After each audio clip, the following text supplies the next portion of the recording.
We begin with Ebola spreading for the first time on American soil. The CDC is blaming what it calls a, quote, breach in protocol. A healthcare worker who treated an Ebola patient at a Texas hospital contracted the disease herself.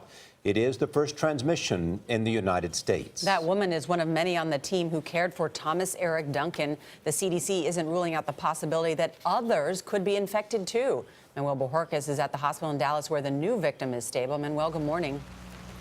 Good morning. The nurse is being treated in an isolation unit here at Texas Health Presbyterian Hospital after developing a fever over the weekend and testing positive for Ebola.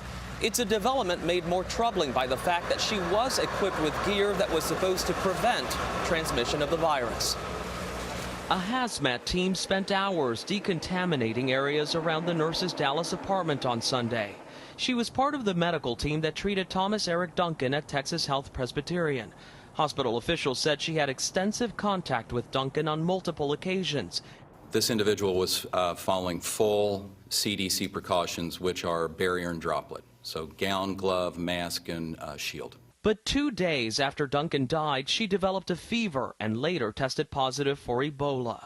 The CDC said it was prepared for the possibility of a healthcare worker becoming infected in the U.S., but officials said the new case has them deeply concerned. At some point, there was a breach in protocol, and that breach in protocol resulted in this infection. Protocol for removing the protective gear is critical because the process can expose health workers to the virus. Officials said the nurse had yet to pinpoint when a lapse may have occurred. The CDC said it will now reevaluate protocols for using protective gear and limit the number of healthcare workers who have contact with Ebola patients. It is also working to determine how many other people will need to be monitored 21 days for possible exposure. In the nurse's neighborhood, volunteers handed out flyers about Ebola, and those within a 4-block radius received a reverse 911 call. Please be advised that a healthcare worker who lives in your area has tested positive for the Ebola virus. Precautions are already in place to clean all known potential areas of contact to ensure public health. The call was meant to reassure neighbors they are not believed to be at risk.